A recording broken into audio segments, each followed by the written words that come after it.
Dans son discours prononcé ce 23 septembre, à l'occasion de la 75e Assemblée générale des Nations unies, le président de la République démocratique du Congo, Félix Antoine Tshisekedi, a plaidé auprès des pays du G20 pour un allègement, voire une annulation totale de la dette en faveur des pays les plus touchés par la crise sanitaire.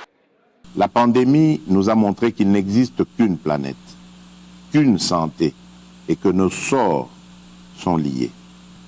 Les efforts de la communauté internationale devraient inclure l'annulation et autres allègements du fardeau de la dette afin de leur permettre de mieux se reconstruire.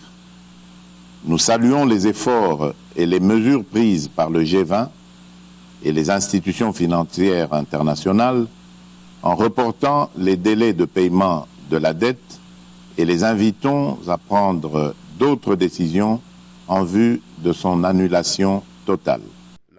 Le président de la République démocratique du Congo s'est montré soucieux de l'environnement. Il a relevé le fait que le changement climatique constitue une menace pour l'homme et ses droits fondamentaux, particulièrement pour les populations vulnérables. Une occasion pour le chef de l'État de rappeler sa promesse de planter 1 milliard d'arbres à l'horizon 2023 dans son pays, afin de freiner les effets du réchauffement climatique.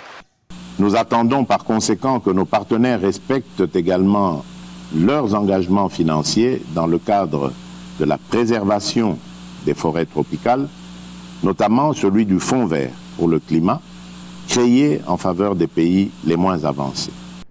La situation qui prévaut dans la partie orientale de la République démocratique du Congo reste préoccupante selon le président congolais.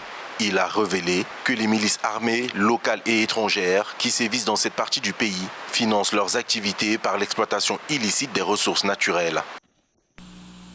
Le constat établi démontre d'une manière générale que ces groupes armés disposent des moyens qui leur permettent de poursuivre leurs activités. Ces moyens proviennent souvent de l'exploitation illicite des ressources naturelles écoulées en dehors de la République démocratique du Congo, à travers des réseaux bien établis et sans aucun doute avec l'aide de certains souteneurs.